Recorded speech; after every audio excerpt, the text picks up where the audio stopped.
ever considered that we are living in a unique time, that something world-changing is about to happen, and that it might concern you? If so, you're in the right place. Keep listening, and you'll hear thought-provoking views behind the news that point to a new and better future for all. Many people now sense that humanity is not alone. So consider this. If the Christ or the Buddha walked among us today as modern men, would we recognize them? What would they be saying? And most importantly, would we listen? Every Sunday on this program, Share International Radio, we'll examine extraordinary events that are unfolding behind the headline news. This may be the message of hope you've been waiting for. And now, welcome to this week's show. And this may be the message of hope you're waiting for. My name is Cielito Pascual, podcasting from beautiful Seattle, Washington.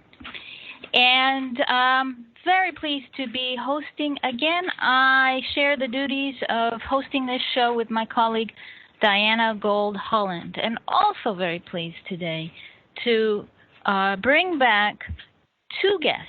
We're going to have two guests. I think this is the first time we've had 2 points of view on the show, and these are guests that we've had on Share on the Air Radio on prior episodes. I want to welcome everyone who's listening.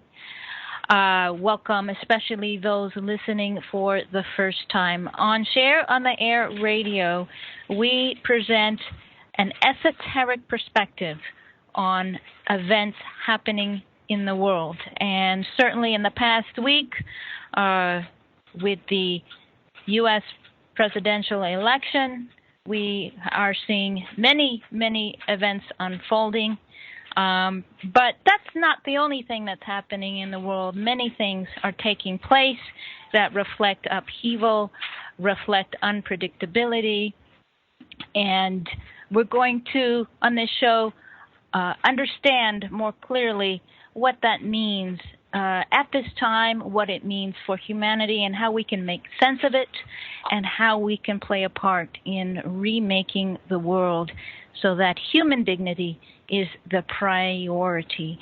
First of all, I want to also, for our newcomers, say very briefly that this show points to an extraordinary event, and that is the externalization into the world of a group known as the spiritual hierarchy, the externalization of a group of advanced teachers onto the physical plane for the first time in 98,000 years in their role as great teachers and guides for humanity.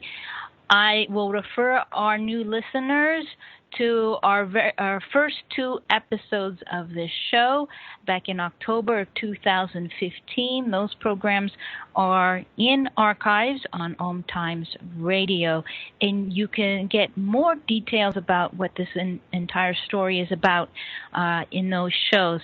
But we're going to dive right into the show with my two guests because we only have an hour and we probably have 4 hours of discussion we're trying to put into one. So bear with us and definitely refer to share-international.org. That's share-international.org for an entire trove of information on the story of the emergence of Maitreya the World Teacher with his group, the Masters of Wisdom. So let me welcome back two wonderful people. We have William James Allen on for the fourth show, returning again. And William is based in the Bay Area, Northern California. He's trained as a journalist. He's also a carpenter and a longtime student of the Ageless Wisdom Teachings. He's our resident political commentator, social commentator. He pays attention to many events and pays attention to the analysis and has his own perspective, his unique perspective as a student of the Ageless Wisdom Teachings to bring to the table today. Also returning is activist and teacher Sabina Qureshi. Her home base is in Barcelona, Spain. She's with us right now from Edmonton in Canada. She's an artist and a musician and English teacher, and she was on our show in June speaking on why each and every one of us is critical to helping bring about this full public emergence of Maitreya and the Masters of Wisdom. Welcome to you both back to Share on the Air Radio. Thank you. Thank you, Cielito. It's great to be back. So let's get right to this. You know, William, you're U.S. born, and Sabina, you're also U.S. born, but you have lived in Europe, you've lived in Spain, you've lived in Norway, your family's in Canada right now, so you have you bring to the table a different perspective from being overseas. But let's start with William. And looking at the past 12 months of the U.S. presidential campaign, many would say that there is ample evidence of a serious erosion of legitimacy of our democracy. And, you know, there's many different reasons for that. But from an esoteric point of view, and you joined us on our last show talking about Brexit. From an esoteric point of view, do you think the U.S. elections reflect a rejection of the legitimacy of traditional institutions? From on the surface, I would say that's an accurate statement. I mean, look, let's face it. This upheaval, if people want to call it that, was predictable and inevitable, simply because there is a paroxysm of change sweeping the world right now. And that change is partly due to the fact that a huge proportion of humanity are waking up. They are awakening to the fact that the current political and economic institutions in most countries, broadly speaking, are falling apart, are corrupt, are hollow shells that no longer serve the needs of most of the people.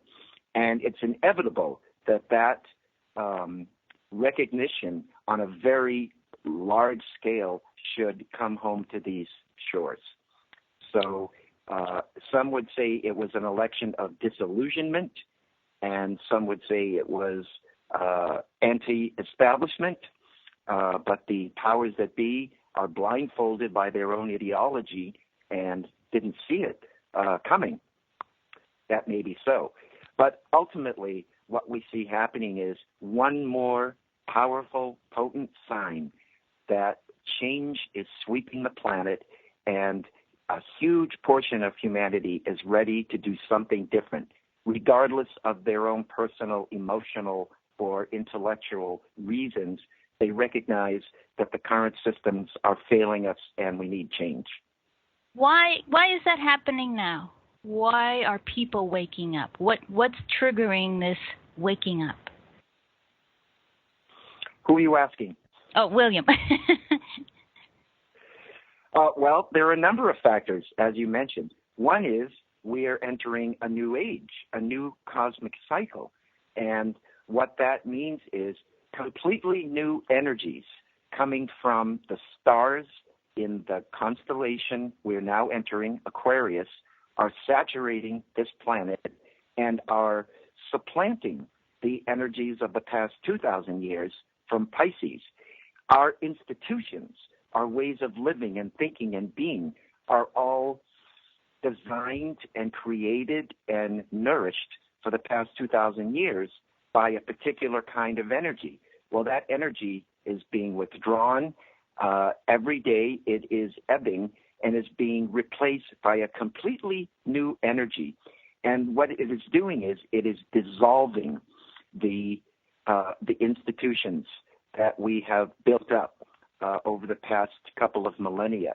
And it is also causing a new shift in consciousness among people who are awake, a huge proportion of people who are awakening to the realization that new ideas, new ways of thinking about living our lives require new institutions in order to give those ideas the chance to prosper and to be put into practice.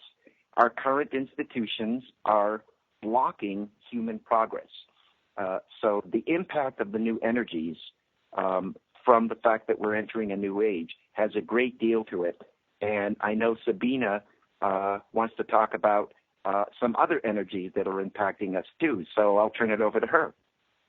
Okay, thanks, William. Well, one thing that occurred to me as you were speaking was to say that at a deep level within people, there's also the realization that's becoming stronger all the time that they have rights beyond maybe what they previously believed or were willing to stand up for.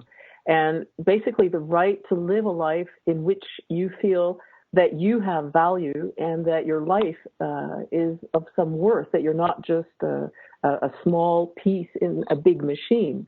More and more people are not willing to just submit their lives to the big machines, which in the past really ran everything, whether those were industrial or political, economic, whatever type of, as you talk about institutions, the institutions of the past function very much like large machines, and they just kind of consumed people in a way. So that feeling of having rights and being willing to do something about that, to stand up for those, to have a voice, to speak out, I think that's also very, very much part of these new energies and how they impact people. And we are going into a break. We will return with William James Allen and Sabina Qureshi with an esoteric perspective on the many changes happening in the world, especially around the recent changes in the United States. Stay with us. We have thought-provoking views behind the news. Stay with us. Your conscious connection to a more mindful world. OMTimes Radio. IOM FM.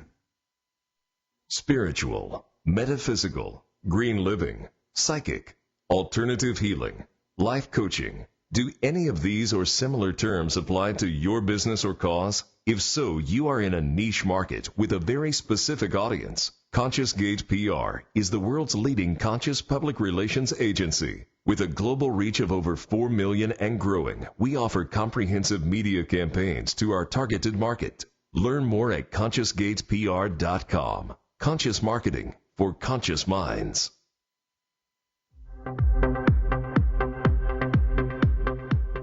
Join Vibe Nation radio host, international psychic medium Carrie Turcotte, as she guides her listeners to rediscover themselves by accessing the keys of knowledge that already exist within. Each week's show is divinely orchestrated to intertwine with the universal energies, allowing the listeners to go deeper within. At the end of each show, Carrie will tap into the energies of the listeners and give a message from Spirit about the upcoming week. If you really want to get to know who you truly are, join Carrie each Monday at 3 p.m. on Vibe Nation Radio. Want to help build the coming golden age? Want to experience the Aquarian energies of love, light, and power? Transmission meditation is a simple way for you and 2 or more friends to do just that and accelerate your own spiritual growth at the same time. Check out transmission meditation at shareontheairradio.org. That's shareontheairradio.org. Hey everybody, Rachel Ray here. Nothing brings a bigger smile to my face than cooking up a big meal for the whole family and lots of friends. But there's not enough room at my table for the 17 million kids in our country who struggle with hunger. That's why the Feeding America nationwide network of food banks collects surplus food to give hope to hungry kids. But they can't do it without your help.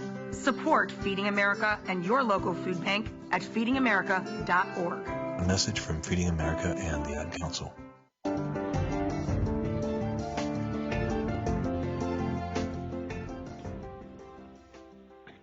To our listeners, if you're enjoying Share on the Air Radio, please follow us on Facebook, Share on the Air Radio North America. And if you're enjoying hearing William James Allen and Sabina Qureshi, you'll be happy to know there are other shows where they've guested. William James Allen, you were on exactly a year ago, November 15th. And you're also on our April 10th show and July 3rd. April 10th, I believe you were speaking on the media and the emergence of Maitreya. July 3rd, you were speaking about Brexit and the energies of the Age of Aquarius influencing that outcome. Sabina, you were last on our show June 5th, and those were all very rich shows, so I encourage our listeners to refer to them and listen to those as well, along with the 4 dozen other programs we've recorded. So we're going to talk about unity and love, if that, and explore if that's relevant to all the upheaval and change that's happening. But I just want to go back to something you mentioned earlier, William.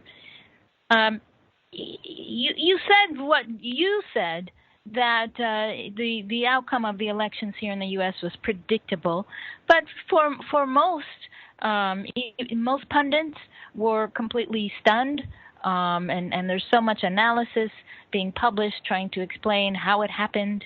Are we going to see more of this kind of unpredictability around events and outcomes and elections? I am not a futurist.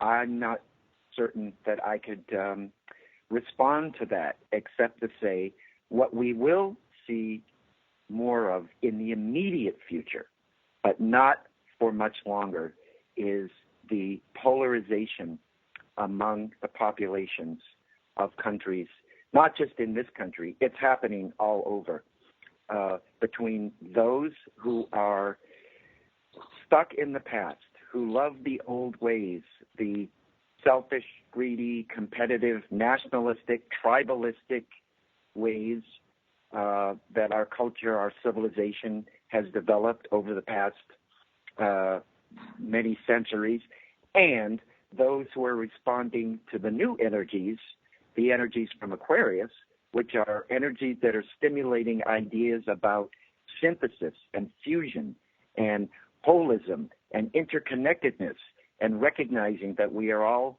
connected to each other and to our environment, and that we have to completely change our ways of living and being and thinking in order to go forward. So if anything, we will see events that make it clearer, as if it didn't need to already be made clearer, that huge polarization is presenting a crisis of decision to all mankind, a crisis of choosing which side you are on. This is the time, if anything, to get rid of complacency. And coming events will, I believe, stimulate more and more people to awaken and get out of their complacency and recognize that they need to get active and choose which future we're going to have. Trying to be stuck in the past, which is basically meaning just being stuck in the prison of dying institutions, or moving forward into a completely new dispensation, a new civilization. You know, as someone who spends a lot of time on social media, one of the things that is becoming quite apparent along those lines is that there's already an impact on how we're relating to each other, how we are viewing each other. We're seeing, I'm seeing people reacting in ways that are surprising to me, and I'm sure people are, looking at me and surprised by the way I'm reacting, falling on either side of that the age of Aquarius and the age of Pisces.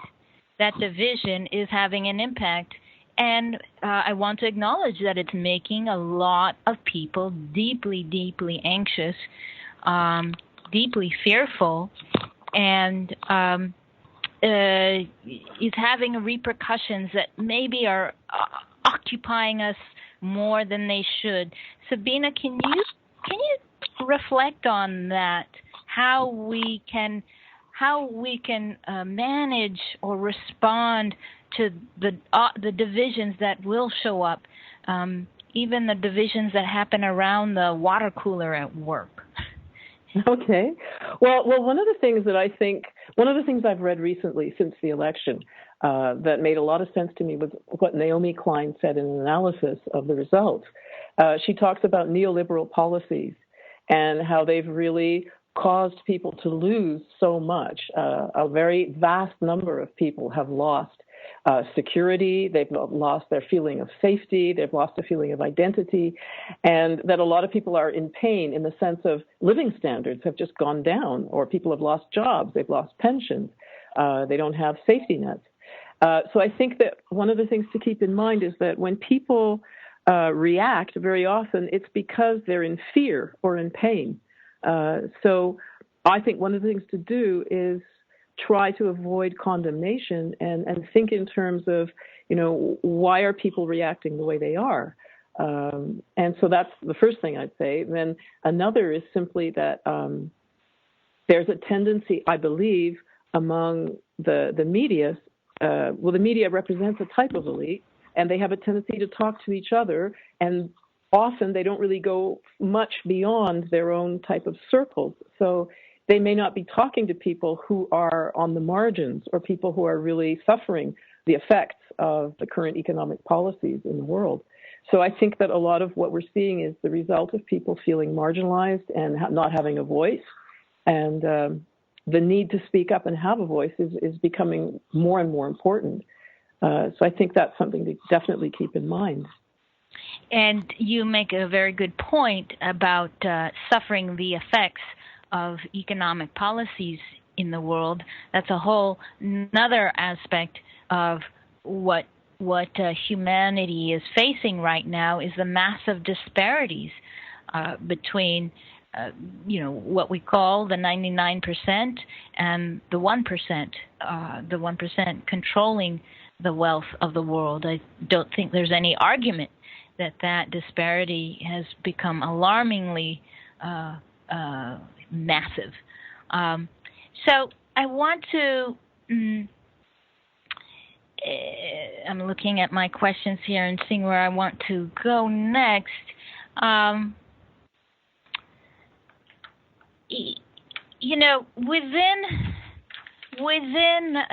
Within 24 hours of the elections, we saw people expressing a certain feeling, very strong feelings. Tens of thousands of people in the major cities demonstrating and expressing their passion and feelings about what is happening. And we've talked about William talked about why we are seeing these really marked divisions and the extreme polarization of views all around the world as a result of what's called the sword of cleavage, as a result of the incoming Aquarian energies and the withdrawing Piscean energies. The last time you were a guest on this show, you spoke of the potentizing energies of love that Maitreya the World Teacher is anchoring in the world. Considering all these divisions, considering all the conflicts and the violence that's going on as we speak, many would question if these energies from Maitreya are having an effect.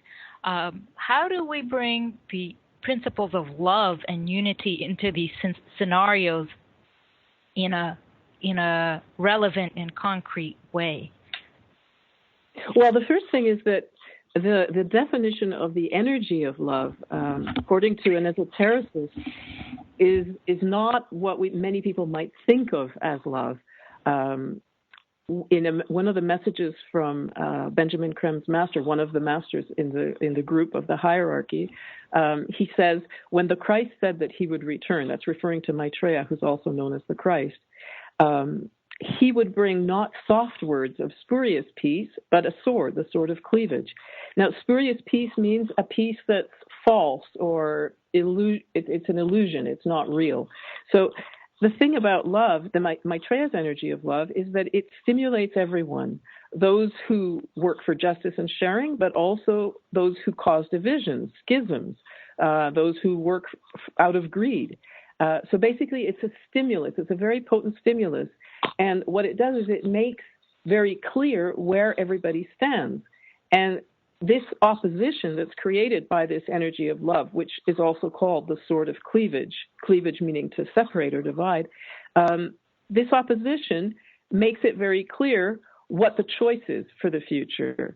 Are we going to choose a future that is something that works for everybody or something else? And so it becomes clearer and clearer where people stand, and it becomes easier for people to choose as well, because less and less is hidden and more is obvious and made clear. That's a beautiful explanation, because oftentimes when we hear the words love and unity, I think oftentimes it's used in the most cosmetic way, or it's used in a manipulative way. Oftentimes, there's a rallying cry for unity, which is just another way of muting dissent or disagreement. There are many people uncomfortable with others calling out on the discrepancies, the illusions, the pretenses of the political system in the United States. For William, I'll put this to you, William, and Sabina, you can respond as well. I think we're approaching our break. Oh, yes, we are. So we will answer the question of where does dissent and speaking out play in the arena of establishing love and unity in the world. We'll be right back after this break.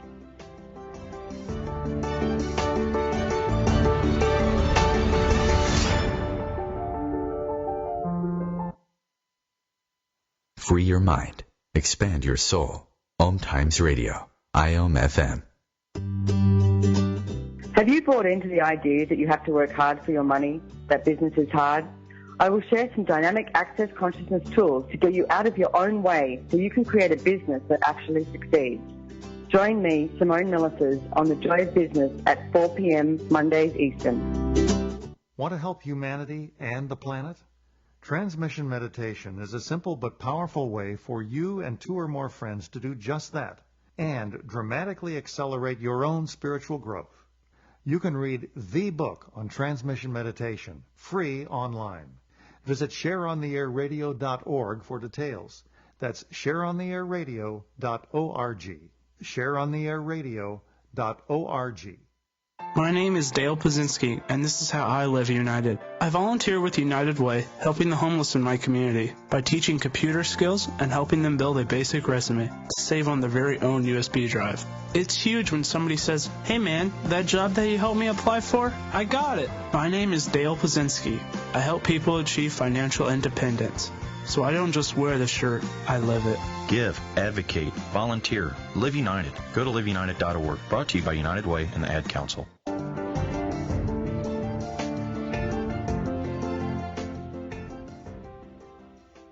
If any of our listeners want to communicate with us privately, if you're not comfortable sending a message on Facebook, you're welcome to send us an email at info@shareontheairradio.org.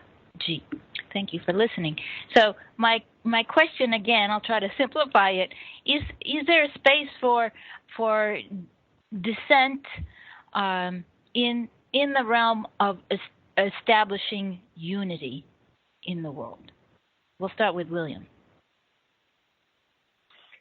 Is there room for dissent? Well, there's always room for dissent. You know, one of the things we need to recognize is that we are all souls in incarnation. And Maitreya and his group, the Masters of Wisdom, are here to not only demonstrate that this is so, but to give us experiences to recognize that. And since we are all souls in incarnation on a journey toward perfection, we are all at different levels of development. There are people who you would say are young souls. There are people who are sort of halfway on the journey to becoming enlightened, and there are people who are near the end of the journey. And it's about states of consciousness and states of awareness. And so it is up to the people who are a little bit further along to demonstrate what living a life of compassion and spiritual discipline and being in service to other people, it is up to those people to demonstrate, and there are people in the world doing it, what that life looks like. That has an energetic influence on those who may not be so evolved. So descent in the sense of we perceive reality in different ways because some of us are more aware, more conscious of spiritual realities than others.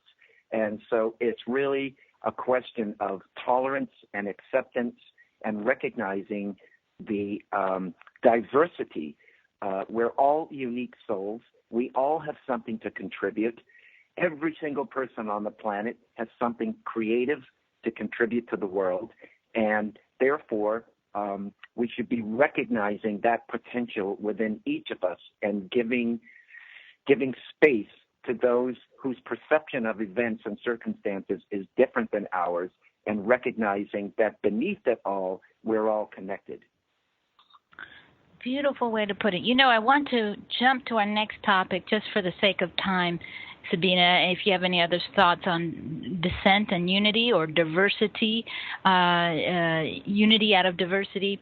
But I want to jump to a topic that we don't often go into depth on this show, but is absolutely as important as the event of Maitreya's emergence into the world with the Masters of Wisdom, and that is the great plan for humanity. Not only do we have this unfolding event where these great master teachers will step forward into full public life. Maitreya will present himself on what's called the Day of Declaration. You can look that up at share-international.org. It's the Day of Declaration. But these advanced teachers are in service to the great plan for all humanity. Can you introduce what that means and why we should understand that, Sabina?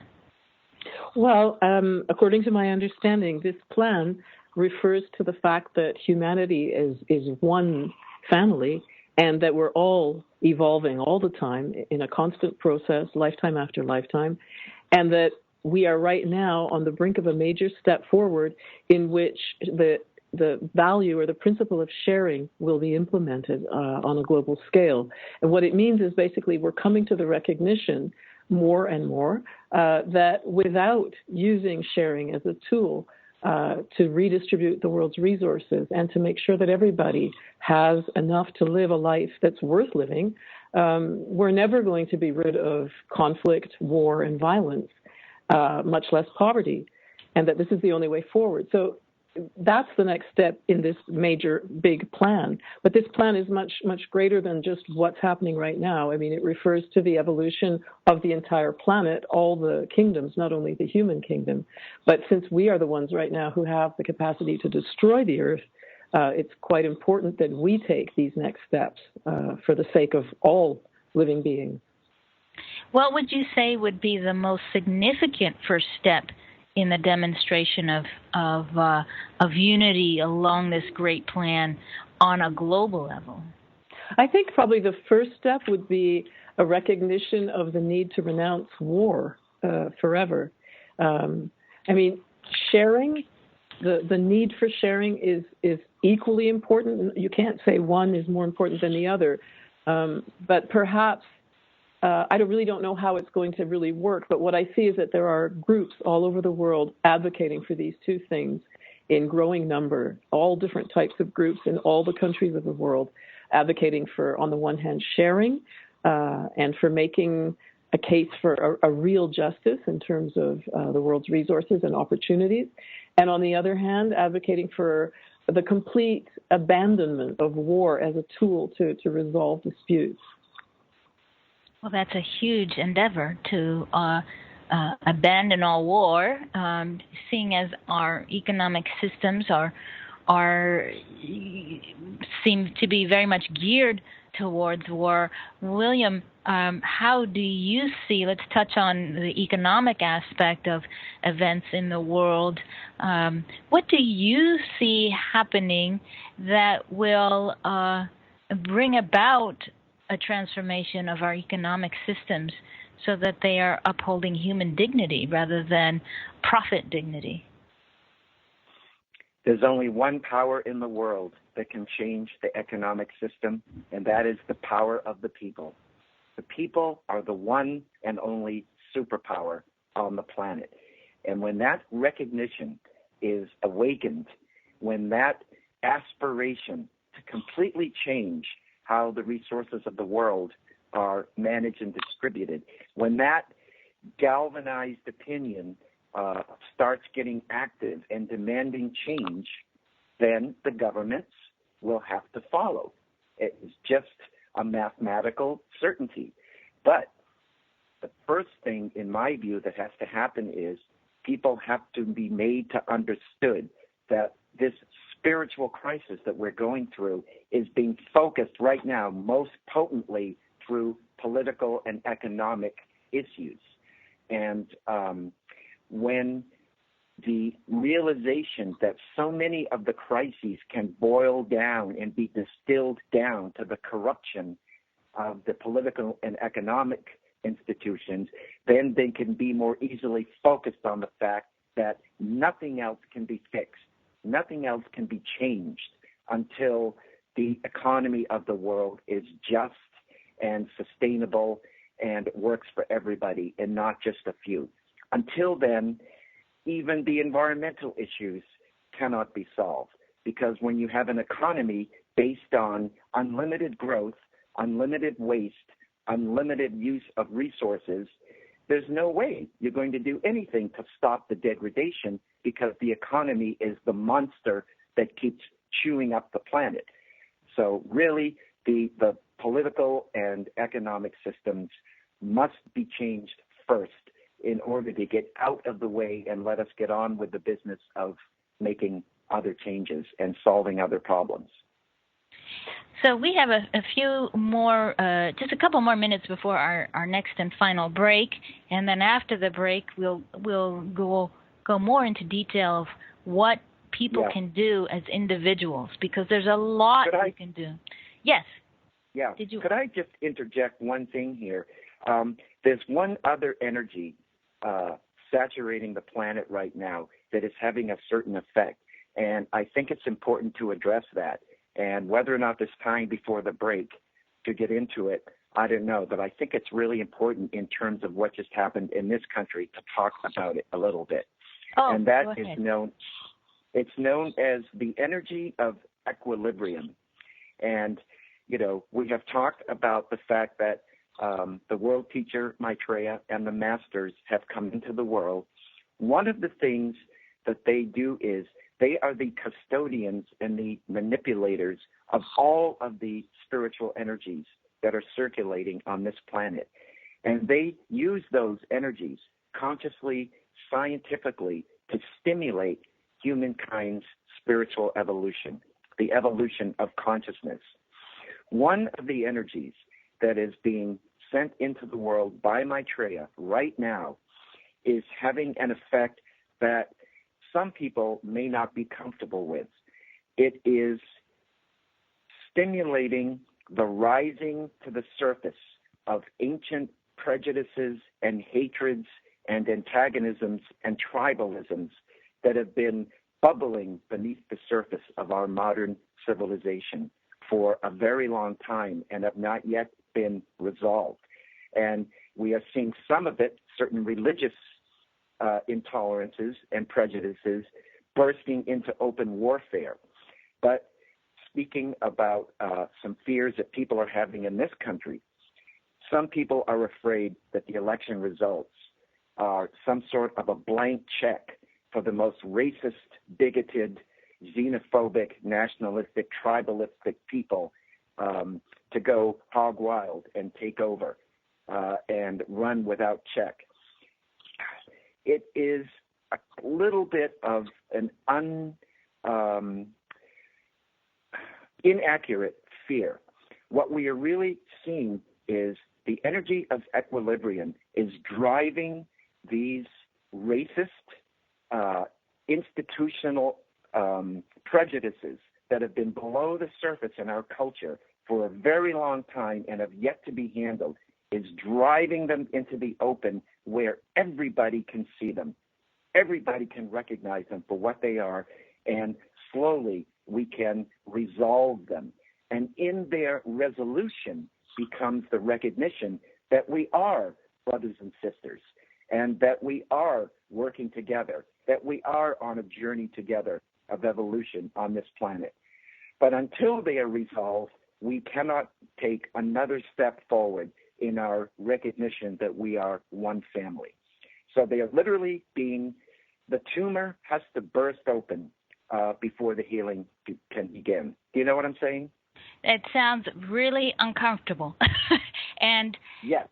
This is the part where a lot of mental and emotional poise is required to stay on kilter rather than off kilter. So after our break, we're going to talk more about that, how as we as individuals can navigate the coming time with a sense of hope and not a sense of fear or desperation or resignation. So please stay with us. We'll be right back. Free your mind. Expand your soul. OMTimes Radio. IOM FM. The number one reason girls drop out of school in sub-Saharan Africa is lack of access to feminine hygiene products. The Pads for Schoolgirls Project, an outreach of Humanity Healing International, is changing this paradigm by setting up sewing programs at schools, teaching girls a vocational skill, while producing the reusable pads that help keep them attending classes. The girls pay it forward by making and giving pad kits to other girls in need. To learn more, visit humanityhealing.org. Humanity Healing is where your heart is. Hi, I'm Kelly Fox, host and astrologer of The Astrology Show. Each week, I'll give you access to the current transits, which are a valuable tool that provide astrological information to help unlock the potential each of us has. Understanding the stars can help steer us in the right direction to make better informed choices. So if you're wondering what's going to happen in your week ahead, be sure to tune in to The Astrology Show for guidance, Mondays at 9 p.m. Eastern Time. Share International magazine is unique in the world today. It draws connections that make sense between headline news and spiritual changes unfolding now on a global scale, and explains the forces driving those changes. It may be the message of hope you have been waiting for. Investigate for yourself at shareontheairradio.org. That's shareontheairradio.org. Shareontheairradio.org.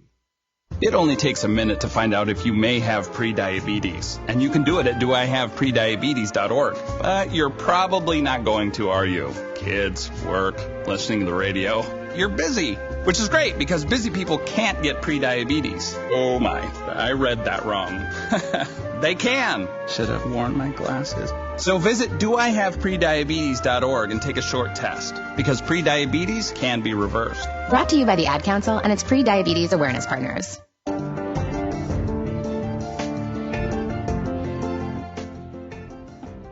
I want our listeners to know that Share International magazine, which was just mentioned in the break, is available in an abbreviated form online at share-international.org, and it comes in a print edition that's available to be delivered to not just the U.S., but throughout North America, throughout Europe, Japan. It's translated into a number of languages, and it is the source of information to understand the progress of Maitreya's emergence into full public life.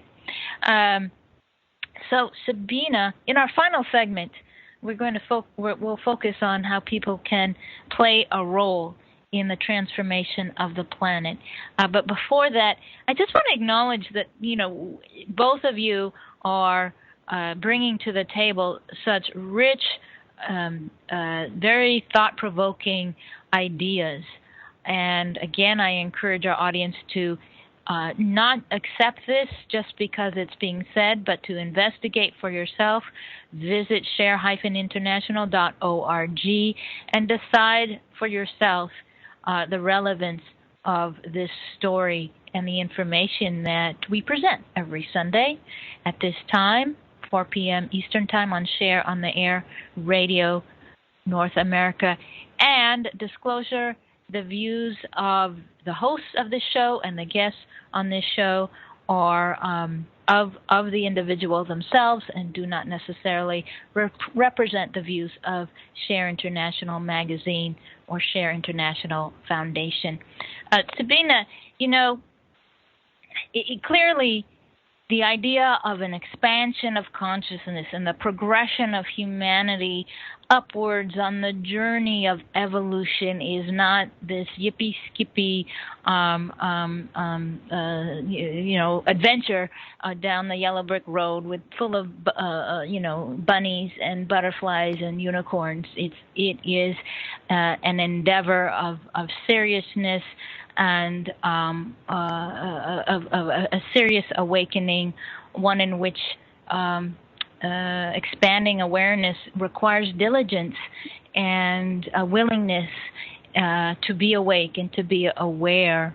What can you offer to someone who's hearing this and saying, "Man, that just that just sounds heavy. I just need to know how to feel a sense of hope"? How would you respond? Well, I'd say, first of all, that talking about awareness, one of the things that Maitreya says is that right now the seed of awareness is cracking open in everybody, everywhere, and that people are becoming aware. And one of the results of that is that they are more and more unwilling to be dominated by others because their destiny is to be free. So one of the most important things, I believe, is to listen to your own inner voice and trust it. And be willing to hear what it has to say. And in a like manner, governments everywhere are going to have to listen to the people because, as one of the masters has said, the voice of the people is the voice of wisdom. Because at a very fundamental level, everybody wants the same things. Everybody wants to be able to live in peace, to be able to prosper. They want their children to have all the opportunities possible. Nobody wants to suffer. That's not something anyone is desirous of. So at a very fundamental level, we're all the same, and it's simply a matter of recognizing that. But when you talk about strategies, one of the things that helps me and is a great tool in my life is transmission meditation. I practice it as regularly as I can, and what I love about it is that this meditation fills me with an energy of hope and gives me great peace as well. But it's not just a way to calm myself or just feel kind of like everything's okay. It's energizing, it's stimulating, and it helps me to work for the future I want and to be active in what's happening in the world, to be part of these changes. Because what's happening everywhere is something that demands our participation. This new world that we want won't happen by itself. It'll only happen because we work for it and because we use our voice to demand it and we take action on behalf of that vision that we see. So I'd say that something like transmission meditation, I would recommend it highly to anybody, is a really powerful tool in terms of, first of all, giving you that galvanizing energy and that push, that spiritual energy that brightens you up.